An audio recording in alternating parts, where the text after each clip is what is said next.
If this is your first time here, welcome.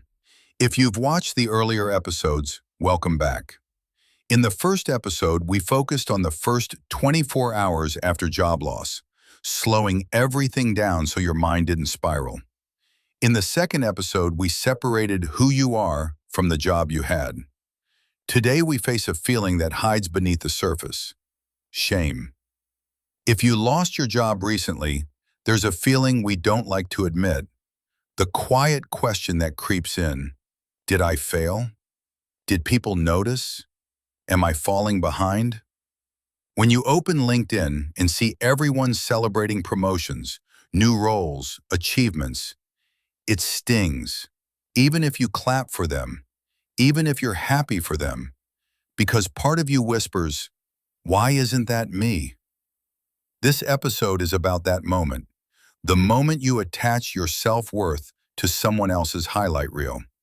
And it's important we talk about it, because shame thrives in silence. Shame isn't proof of failure, it's proof you care.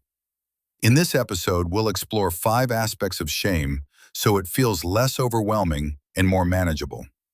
First, why shame appears. Second, how comparison fuels it. Third, why comparison feels true. Fourth, how to reframe the story. Fifth, a simple system to reduce shame when it shows up.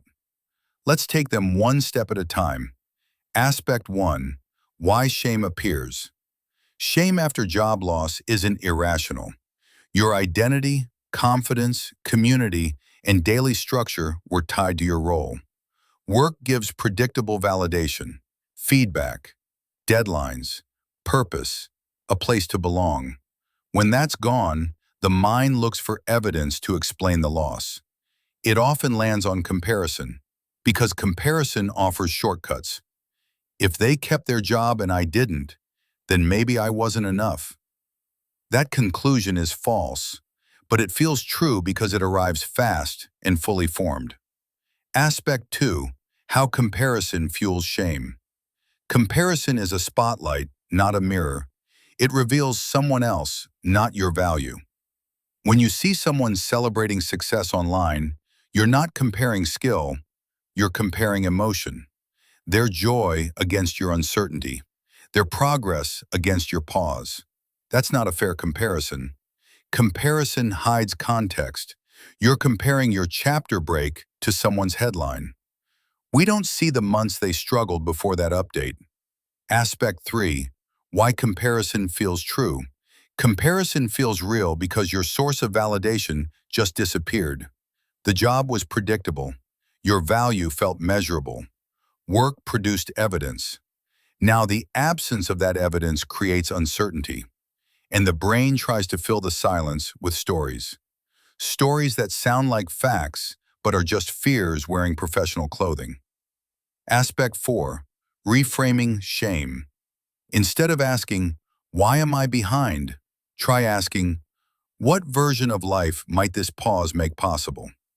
Shame wants you frozen, quiet, afraid to move. Opportunity wants you curious. Even a tiny shift matters. Instead of doom-scrolling LinkedIn, scroll your camera roll. Look at who you were before your job title became your identity. That version of you still exists. Aspect 5, a simple system for reducing shame. When shame rises, practice this. Step 1, name it. Say, "I feel ashamed." Step 2, question it. Ask, "What story am I telling myself?" Step 3, check the evidence. Is there proof that losing this job makes me less valuable?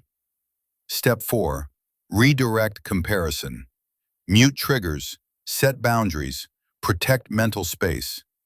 Step 5, share with one safe person, not the public, not social media, just one grounding voice that sees you beyond the title. Small steps, not to erase shame instantly, but to stop it from rewriting your identity. Remember, you are not falling behind. You are pausing long enough to choose the right direction. Because while shame looks backward, clarity looks forward. Your worth doesn't evaporate when a company lets you go. Your value doesn't disappear when a title drops off your profile.